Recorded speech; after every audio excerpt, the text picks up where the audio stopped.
Hi fish likers, మీ Vizag sea food Vijayawada నుంచి మన subscriber Ravikumar అని అయితే ఫోన్ చేశారు. ఆయన అయితే కడగడపార అయితే ప్యాక్ చేయమని చెప్పారు. ఆయన కోసం అయితే మనం ఈ 2 పార్లు తీసుకొని ప్యాక్ చేయడం అయితే జరుగుతుంది. ఆయనకి చాలాసార్లు మనం అయితే పంపించడం జరిగింది. ఫంక్షన్స్కి కూడా ఒకసారి కొమ్ము కోనం అనే షాప్ పేరు వినే ఉంటుంది. అది 150 కేజీల వరకు ఫంక్షన్కి పంపించాము. అది కూడా చాలా బాగుందని నాకు చెప్పారు. అప్పటి నుంచి ఇప్పటి వరకు ప్రతి వీక్లీ 1 టైం 2 టైము మన దగ్గర నుంచి ఆర్డర్ పెట్టుకొని తీసుకుంటుంటారు అనమాట. అలాగే ఆయన ఈ బాక్స్ అందిన తర్వాత ఒక చిన్న వీడియో పెట్టారు. ఆ వీడియో కూడా చేయడం అయితే జరిగింది. అలాగే మీకు సీ ఫుడ్ ఎవరికైనా కావాల్స్తే ఛానల్లో నెంబర్ ఉంటుంది, కాల్ చేయండి. మీరు ఎక్కడున్నా పంపించి నా వంతు ప్రయత్నం చేస్తాను.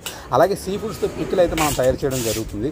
చాలా మంచి క్వాలిటీ, అలాగే తక్కువ రేట్లో అయితే మనం పంపిస్తున్నాం. మీకు ఎవరికైనా కావాల్స్తే ఛానల్ నెంబర్ ఉంటుంది, కాల్ చేయండి. ముందు మన ఛానల్ లైక్ చేసి సబ్స్క్రైబ్ చేసుకోండి. చూస్తున్నారు కదా, మనం పంపించే బాక్స్ని ఓపెన్ చేస్తున్నాము. మేము ప్యాక్ చేసినప్పుడు ఇక్కడ ఎలా అయితే ఉందో అక్కడ వరకు వెళ్ళేటప్పటికి అంతే కండిషన్తో, అంతే ఐస్ కూలింగ్తో కూడా ఉంది. ప్లీజ్ సబ్స్క్రైబ్ చేసి నన్ను ఎంకరేజ్ చేయండి. మరిన్ని వీడియోలు చేయడానికి మీకు చేపలు పంపించడానికి నాకు అవకాశం ఉంటుంది. Thank you, bye.